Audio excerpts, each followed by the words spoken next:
Halo semuanya, perkenalkan kami dari Universitas Surabaya. Pada sesi bincang santai kali ini, kami akan membahas mengenai salah satu desa di Nusa Tenggara Timur, yaitu Desa Detubinga, yang belum sepenuhnya mendapat aliran listrik.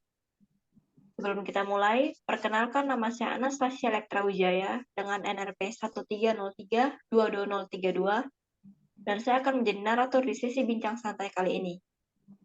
Selain itu, saya juga ditemani oleh 3 orang teman saya. Felicia Yosepin dengan NRP 130322002. Saya Linda Kristandi dengan NRP 130322082. Dan saya Gracia Gabriela dengan NRP 130222039. Ya, langsung saja kita mulai. Di era modern seperti saat ini, listrik itu sudah menjadi kebutuhan primer bagi setiap orang. Tapi ternyata pemerataan listrik di Indonesia masih belum merata. Salah satunya di Desa Detubinga yang berada di Kecamatan Tanawawo, Kabupaten Sika, Provinsi Nusa Tenggara Timur. Di desa ini masih ada rumah-rumah yang belum mendapat aliran listrik dari PLN. Kira-kira apa sih yang menjadi penyebab beberapa rumah tersebut belum mendapat aliran listrik? Jadi ada dua faktor penting yang menjadi penyebab mengapa masih ada rumah-rumah di Desa Detubinga yang belum mendapat aliran listrik. Yang pertama adalah faktor jarak. Rumah-rumah ini sudah dijangkau oleh perluasan jaringan listrik PLN. Dan yang kedua adalah faktor keterbatasan akses sehingga sulit untuk membangun tiang penghantar listrik. Apakah ada solusi yang dapat diberikan agar rumah-rumah di Desa Detubinga ini dapat teraliri listrik secara sepenuhnya? Ya, jika melihat dari kondisi geografis Desa Detubinga yang berupa perbukitan dan jarak sumber air ke pemukiman hanya 1,5 km, solusi yang dapat diberikan adalah dengan membangun PLTMH. Kalau boleh tahu nih, PLTMA itu apa ya? Jadi PLTMH itu kepanjangan pembangkit listrik tenaga air mikrohidro. Pembangkit listrik ini menggunakan aliran sungai, irigasi, ataupun air terjun dengan kapasitas aliran dan ketinggian tertentu dari instalasi untuk menggerakkan turbin dan memutar generator. Aku mau nanya lagi nih, bagaimana sih cara kerja PLTMA itu sendiri? Jadi cara kerjanya itu aliran air memutar poros turbin sehingga menghasilkan energi mekanik. Dan energi ini kemudian menggerakkan generator untuk menghasilkan energi listrik. Oh, begitu. Kalau boleh tahu komponen-komponen apa aja sih yang diperlukan untuk membangun PLTMA?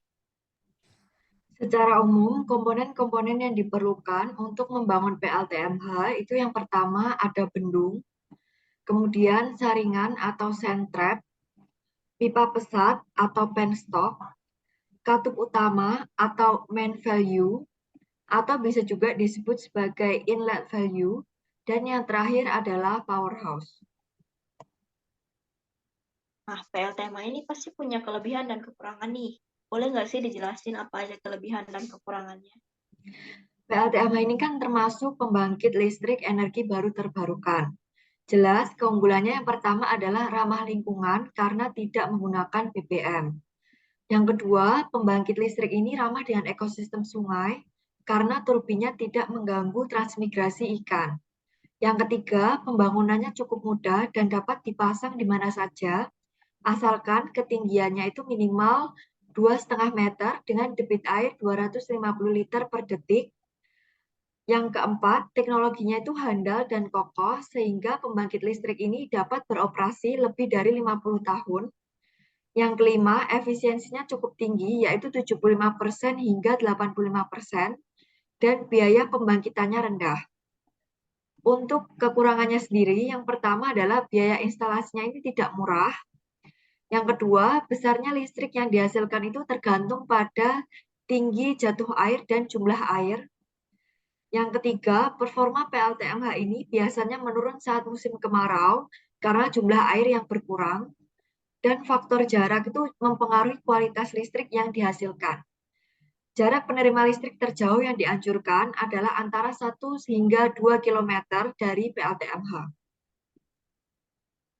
Oke, lalu persiapan untuk pembangunan PLTMA untuk Desa Detubinga ini seperti apa ya?